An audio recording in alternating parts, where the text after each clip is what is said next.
because one question that I think is really important from that movie and in regards to this topic that I know you have a deep-seated need to just get into is I think about in reference to Killmonger, right? Like what is owed to him. Like I think I think part of what's owed to him, but just to maybe society's perception of non-white people in every flavor that they exist is humanity at some level. And part of Mhm. what I had read in trying to prep for your discussion on this was that the term itself like was initially an attempt at humanizing more people in debates about racism, but I feel like it did a terrible job. So I'm gonna let you go full send on how you feel about the term by POC. Yeah, mother. Okay, all Just right. go I'm ahead gonna, and I'm gonna, send it. no, I'm gonna try and be level-headed because I think so. The term that I want to problematize is BIPOC, BIPOC, Black, Indigenous, and People of Color. Sometimes Black, Indigenous, and other people of color. Um, so I've been doing some digging, um, and and the term sort of like came to my attention, and you and I, Mothman, and talking about this, both were in the same place of like this came to our attention like in June. Yep. This summer on the heels of a ton of protest movements, and it felt like it felt like manna from the sky. Like one day I had never heard of it, and the next it just was everywhere, and it was presumed that I knew what it meant. And I'm sitting here like, what in the fuck is this word? BIPOC, BIPOC, BIPOC, BIPOC, BIPOC, and now it's everywhere, trending everywhere. Um, and as I've done work around We Can't Breathe and gone to all kinds of like seminars and conferences um, and other kind of ventures and projects and professional development seminars and conferences and stuff this summer around this summer um, it's everywhere and again it's presumed that everyone knows what it means as if like oh yeah of course like this is nomenclature keep up um, and when it started to circulate I immediately got the Latinx itch which put me on edge because Latinx it did something similar, right? It came out of nowhere. One day I was Latino and that was it. And then all of a sudden, white folks were telling me I'm Latinx. I'm like, where did I get this X from? And it it traces back to Tumblr. Latinx emerged out of Tumblr. And it's like suddenly we decided that we were going to problematize the gendered language. Boom, the X um, changes Latinx. Now, of course, there are all kinds of debates around the term, the nuances of which we don't have the time to dive into. Suffice it to say that the word Latinx is not pronounceable in Spanish, a language that lots of people who fall under the umbrella Latinx speak. Um, the X makes like a JH sound, so it's Latin. Um, and so it's impronounceable. And when we think about the gendering of language, it becomes it we fall into like a deep rabbit hole. And when you take the idea of adding the X to its nth degree, well, then all of a sudden you can't speak Spanish. You literally it becomes impronounceable. Um, and one of the things that I point out to people is that when they're talking about the gendering of language, I point out to them that in Spanish, masculinity is gendered feminine, la masculinidad.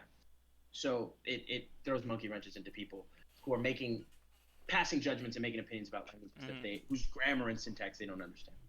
Um, so I did some digging. So now the term, here's some definitional stuff. This one I pulled from the Sunrise Movement, which is like a climate change movement, um, but steeped very deeply in these politics. And there is, of course, like the BIPOC movement, which I'll suspend judgment because I haven't done enough research. But they write, the Sunrise Movement writes, the term BIPOC stands for Black, Indigenous, People of Color. It is meant to unite all people of color in the work of liberation while intentionally acknowledging that not all people of color face the same levels of injustice. By specifically naming Black and Indigenous people, we are recognizing that Black and Indigenous people face the worst consequences of systemic white supremacy, classism, and settler colonialism. So much to say there. So I did some digging. The Mm-hmm. term first emerges in peer-reviewed material in 2016. Yeah, I Um, hear that it first emerged in a social context in 2013 in a tweet. right, in a tweet. Yeah, In a tweet. And but from like a Canadian like sex like positive right, organization. org. Yeah. That's right. So it's but as far as like identitarian terms, super early.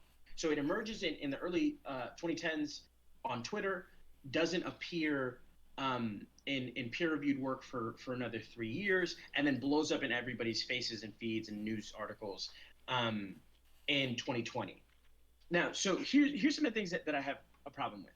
Right, when you read the definition from the Sunrise Movement, it's very clear that it's a political term and not merely an identitarian term, right? So it's not merely that, oh, this is a term that describes a group of people based on race or ethnicity or nationality. It suggests a particular like vision and conception of solidarity. So to use it is to abide by the politics, and to be named by it is to also assume that those name like that, right, like I'm being called upon to abide by those politics. Troubling for me. Um, Now there's I think of it like the waiting in line model, right? This is a definition that very much suggests a a primacy to Black and Indigenous experiences. Um, but it also, I think, suggests like a waiting in line model, right? We've got Black people, Indigenous people, and everybody else is clumped in the back, right? It feels like waiting in line um, at a supermarket, right? We'll check out Black issues first, and then we'll check out Indigenous issues next, and then we'll check out everybody else at the end. Now, do I think that the people who use this term believe that? No, not necessarily. In fact, the folks that I've interacted with, I know their politics well enough to know that that's not um, how they think about like challenging racial inequity. And yet, as you read the term and read the definition, I don't know how you don't start to see that conclusion. So here's the challenge. It presumes that all of these groups are discrete, right? So it presumes that Blackness is always separate from indigeneity, and indigeneity, of course, separate from Blackness, and that somehow POC, everybody else can be sort of clumped together in any meaningful way. So it ignores the fungibility, the flexibility of racial categories themselves. And it, of course, fails to then elucidate internal diversity within those groups. So let's take the two groups named, Black and Indigenous. When we're talking about indigeneity, we're literally talking about sovereign nations. What what features loop them together so neatly that they can be called indigenous, right? Outside of being having lived here prior to settler colonialism, right? That might be the one feature that binds all of these nations together, right? There's the experiences of Crow people and Haudenosaunee people cannot be reduced one to the other, right? So that's the thing. Racial categories are themselves always blunt instruments. And then to lump all Asians and Latinos into people of color, I mean, the terms themselves, Asian and Latino, are already problematic, right? So to then lump these two already problematic categories into one big thing called people of color on the back end, when BIPOC is meant to challenge people of color in the first place, feels bizarre to me. Mm-hmm. It feels like there's just a lot of jujitsu happening here to have the term function in the way that it's meant to. And it also, right, like the fungibility of racial categories is so important, right? Lest we forget that in our lifetimes, Arabs and Middle Easterners were off-white, diet white. Mm-hmm. And then they coalesce into this like ethno-religious group in a very different way on the heels of 9/11. That happened in our lifetime. Racial categories are flexible, they change. So BIPOC just can't speak to that. Um, and then this ordinal hierarchical approach, right? Because it is creating a hierarchy, right? It's ordinal in that it says Black, Indigenous, and then lumps everybody else. So that's the ordinal piece. It's hierarchical in that they very much state like, hey, these two groups have suffered more than these other groups. So here's what I find troubling there. It presumes that racisms don't inform and inflect each other, that they're not somehow mutually constituting each other.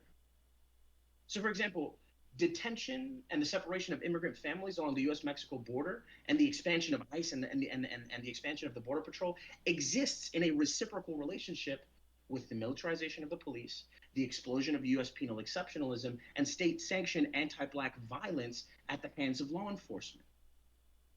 We don't understand one separately from the other. To do that is at a loss. It inhibits our ability to understand the complexity of these issues.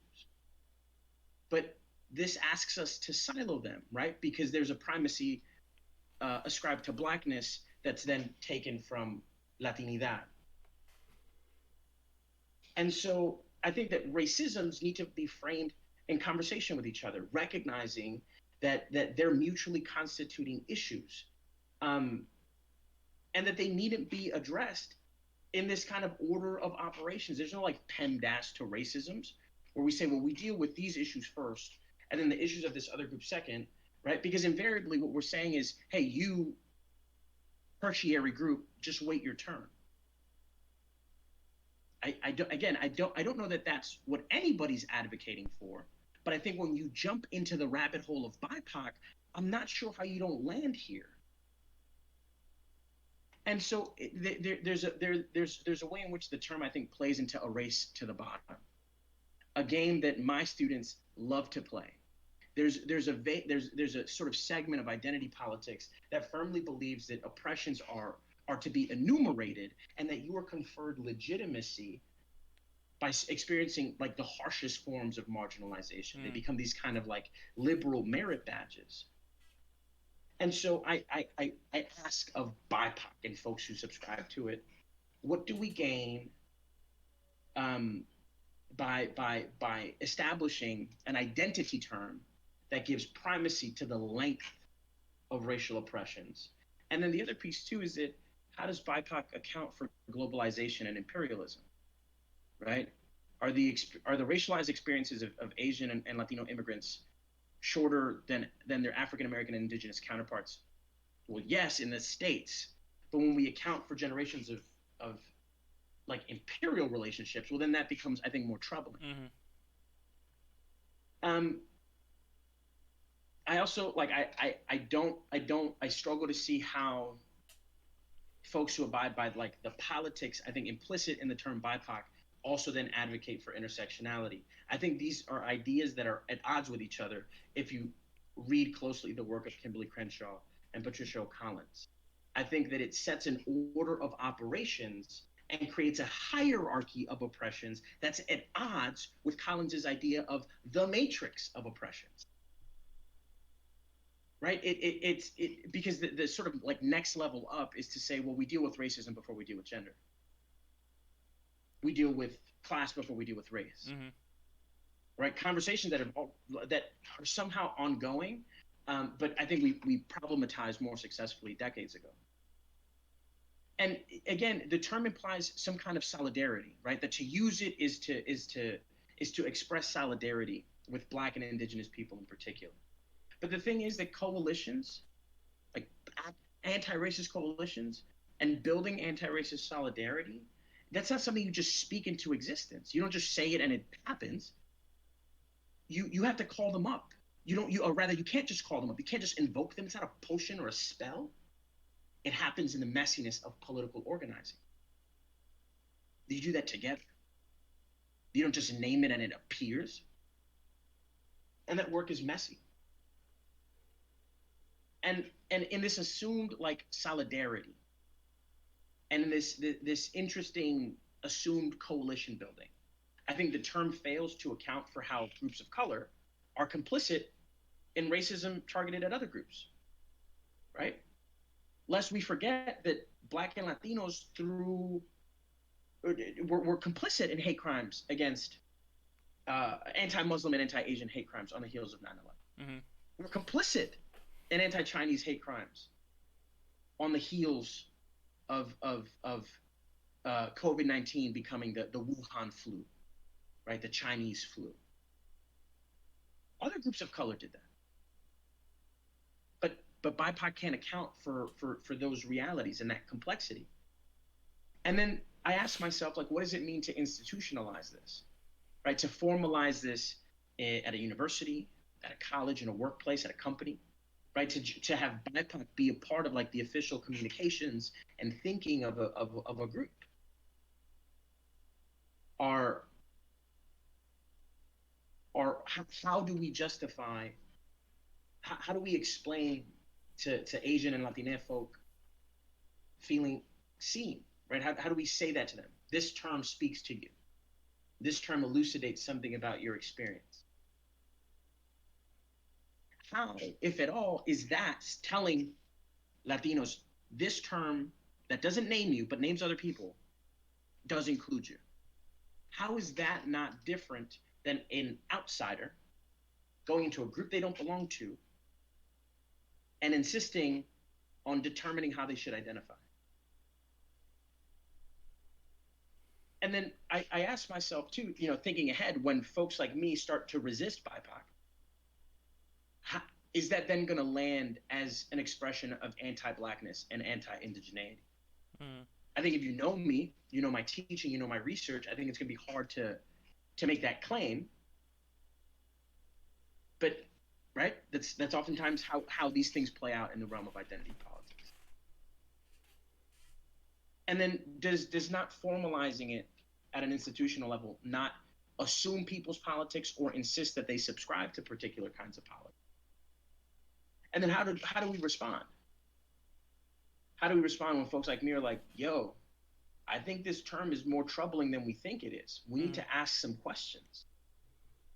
And I think ultimately, though, the grand question is, what actually binds the groups named in BIPOC together? And what does BIPOC accomplish that non-white folk or people of color doesn't?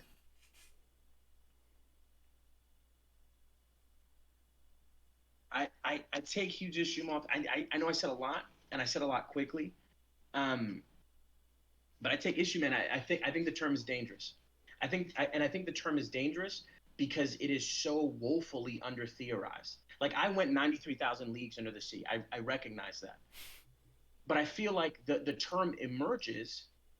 It shows up on all kinds of official communications. It becomes like the party line for colleges and universities and companies and what have you.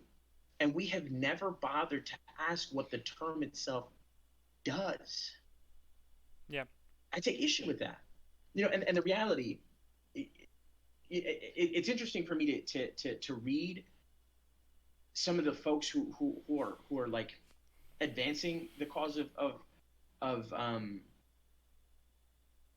BIPOC, because there's this claim that somehow like there's like an invisibility to anti-Black racism when so much of the body of literature that exists is about the Black-white binary.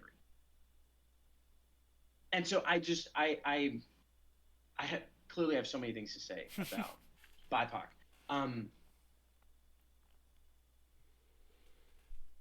Oh, this is interesting. Did you see? Yeah, I see Cassie's comment. Sorry, I clearly blacked out for a minute. I know.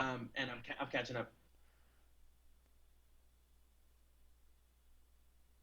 Yeah, well, this piece about women and femmes. I like these phrases emerge, and they become like hegemonic, like that, right? Like they just become viral, and it's like this is it. Like this is it. This is the nomenclature, right? And then to not abide by it is to be a racist or to be a homophobe, and we don't ask what the terms do. right? Language constitutes worlds. What is this doing? What is it accomplishing? And to be clear, like these are my critiques of the term, not of the people who are using it. Yep. I think that there is, I think that there is a good faith effort to advance anti-racism. I think it is a term that does things that they are not anticipating or accounting for. I think you're right to call it into question, right? Because I think when you have that sort of background of social scientist or researcher of any flavor, right, you understand that any sort of terminology that you are reliant on for contextualizing an issue or a group or whatever it is that you are trying to understand, you have to operationalize it. You have to define it. And I think that you were pointing out a fact that the definition is paradoxical in a lot of places and doesn't come with a level of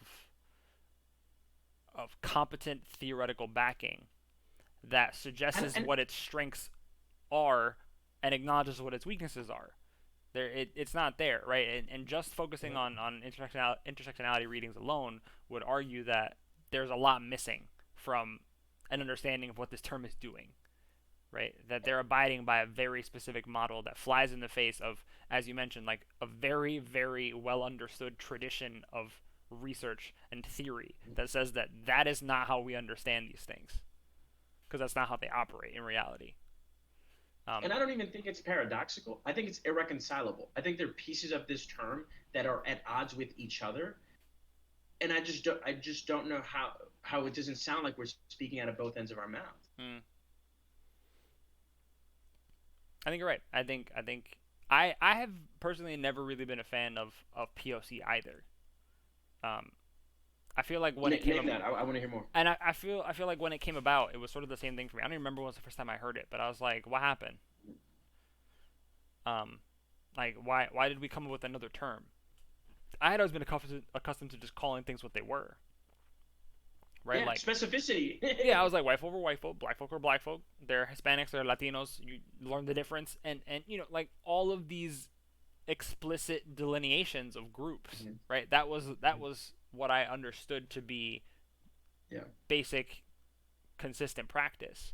And then people of color came about, and my issue with it, in part because of what I've been taught and being trained as a sociologist, is like really at the end of the day, the only distinction that matters is very binary, unfortunately. Like the the specifics matter. Let me be clear. We're not saying that identity with each group isn't important. But at the end of the day, the way institutions are set up, because of how vague they intentionally are, the only distinction that matters is white and non-white.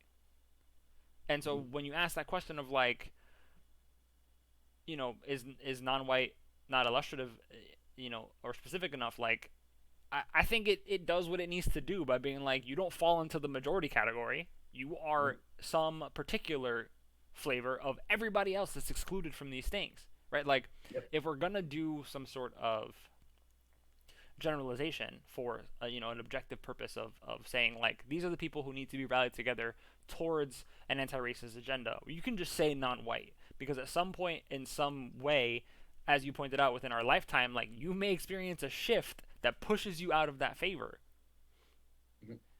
right? I was just watching the episode of the United States of America where they were interviewing Iranian Americans, and you have these people who are like these old Iranian Americans who are like, yeah, I think that people who are immigrating here should do it the right way, like I did.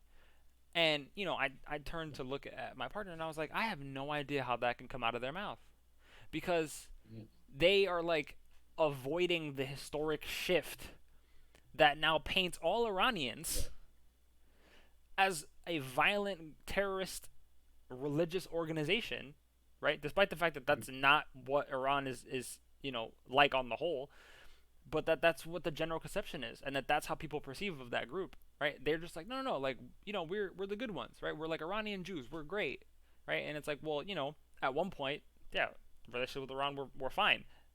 For the most part, Jewish people are totally acceptable for the U.S., right? Like they're basically white folk, and ignoring the fact that there have been changes in the historical and social context that have shifted people's perceptions of those groups, right? So to just be like, yeah, like they should just come in. It's like, no, like, do you not realize that if You had not immigrated when you did. If you tried to immigrate now, you would get G-checked at the border because the 100%. entire context around your identity has changed. You have Mhm. lost that claim to whiteness Mhm. that got Mhm. you here in the first place. Yeah. And that's why those And I terms are think, so dangerous.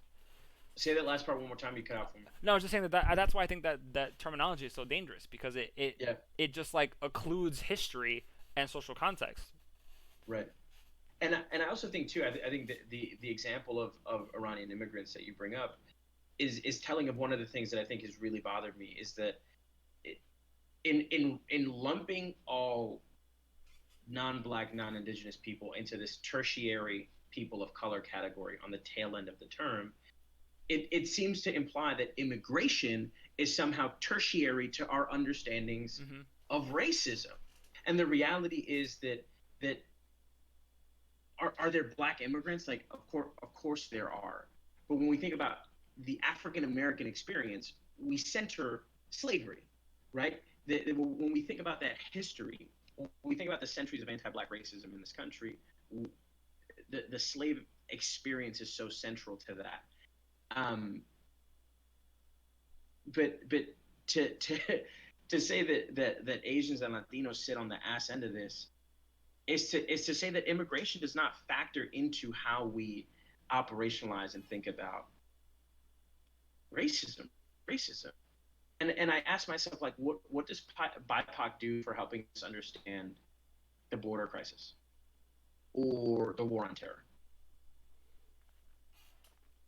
To like when we think and this is sort of an ongoing project for me, like this triumvirate of war fronts, la guerra de la frontera, the war on drugs, and the war on terror, three war fronts that make enemies of people of color, of distinct groups of color, um, and those are for me three like interrelated, mutually constituting circuits of technology and techniques of racist violence.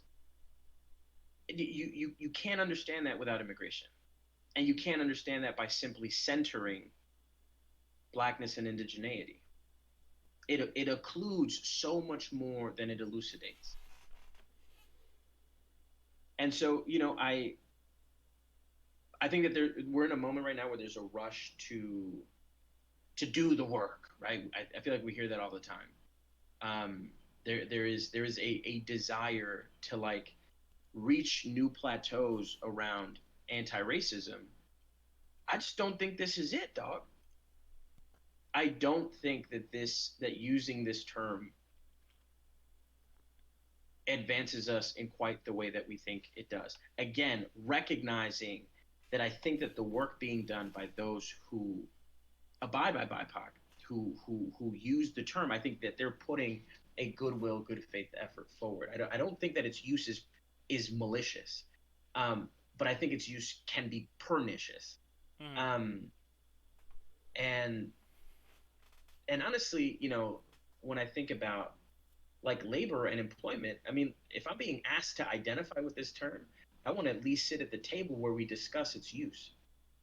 You know, like here is UConn using this often, or Con, like has this made its way Um, I feel like I into have your seen it. I spaces? feel like I have seen it in a few things. I Mm-hmm. feel like I've seen it in some correspondence here and there that is trying to like unite people around it as the ideal term. I've also, I mean, um, I don't want to name names, but I have seen like people trying to figure out on the flip side of this, like what's a call a, a group of allies who are trying to figure out like what is the best practice for them and how to define themselves as a group.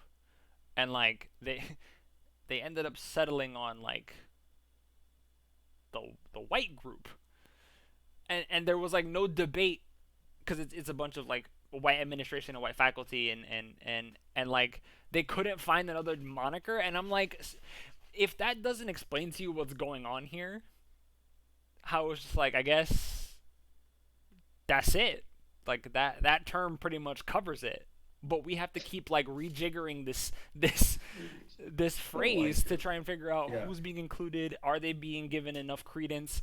Are we being cognizant of everybody's histories and social context and Hmm. all this stuff, right? And Hmm. obviously, the more terms we get, the seems like the worse job we're doing, right? But in that context, they were like, I guess, white, and yeah, without any real debate And about like what that really needed to mean or like how it affected the people who were going to be part of the the group. white group. Yeah, like not like And this is officially. if I I can't say, um, I but understood. but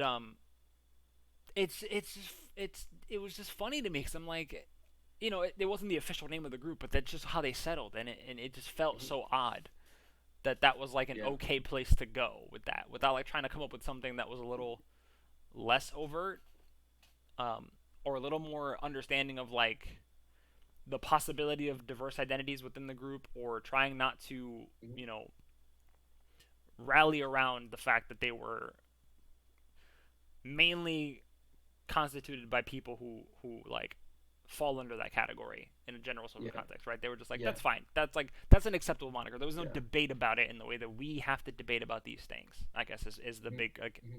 gripe and issue Yeah. that I take with that. Right. Right. I always find it funny in when those groups are trying to coalesce because I feel like they struggle to name their whiteness, even though that feels so central to the work. I think in part, and not only, but in part because I think for lots of white people, white is a dirty word, right? They resist being named as white in the way that like I feel like I just walk around unapologetically black. Like, teacher Reece, are you black? Bobby, it's not a dirty word. Been black for a long time, friend. But you'll find, Um, I think, that and this is a debate I've had with other people, family mhm. included, right, who are like, I don't like that they like terms like uh, BIPOC because they feel like they don't identify with black or indigenous in any sort of meaningful way. They feel like those terms are exclusive to them, right? Whereas like I have And no are these doubts. like other Dominicans, Herman? Yeah, and I have no doubts about my Afro Latinidad. Like it doesn't phase me to like that is who I am and where I come from. I know it and I Yeah. understand it. But for them, they're like, I've had arguments with people, not arguments, but debates where people are like, I don't feel like I am represented by a Black Lives Matter movement because I don't understand or identify as black. And I'm like, well, we can't call it the BIPOC Lives Matter movement because like that's not where the issue is That right now. yeah, right. And it would certainly make advocating for change 99,000% harder.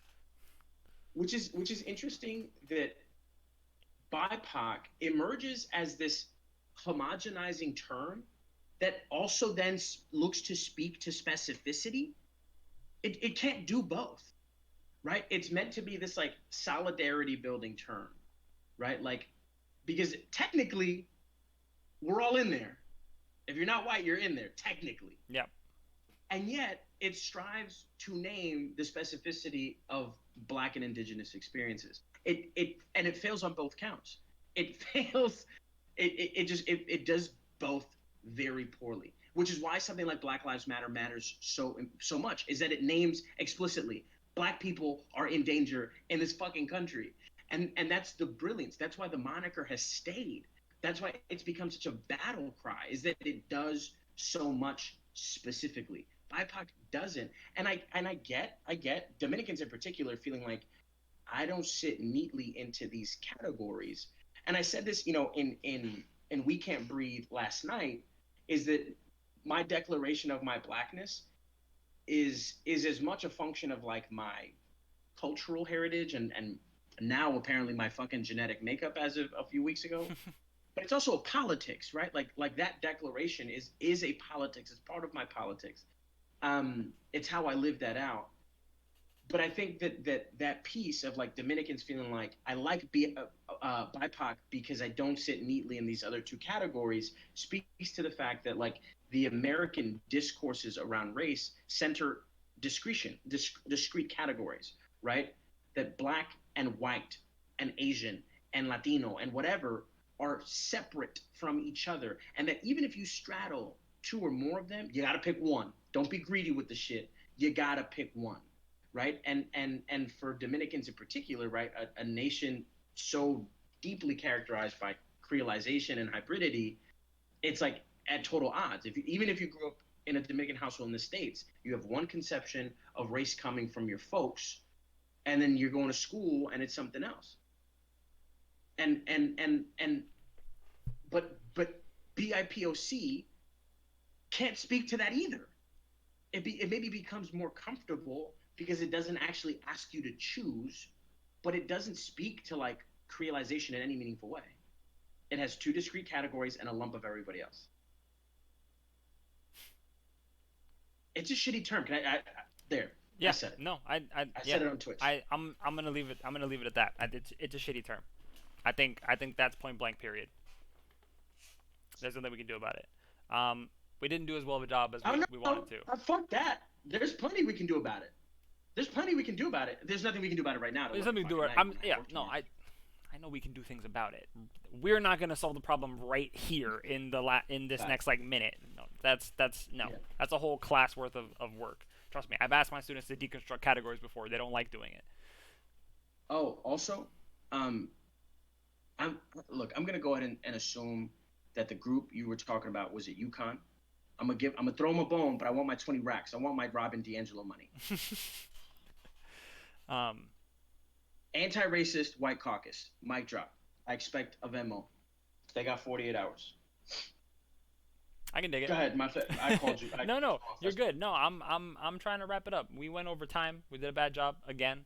Um, we did okay early and then tapered off at the end, but it is what it is. We'll get better. This is only episode 3. We'll keep trying. We are gonna take Labor Day off because we're normal, regular human beings.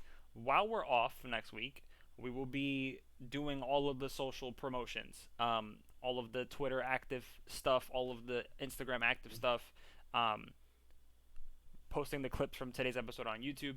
We will be probably discussing a little bit openly on the socials this whole thing that I learned about today about the Inside Higher Ed teacher strike that's supposed to go down next week, that I'm very strongly considering participating in. Um, so be on the lookout for that. If you're an educator of any flavor, maybe take 2 days off next week, and sit in on the the public teach-ins that are going to be happening. I can put a link to that on the socials later today, or tomorrow morning, so that people can check that out.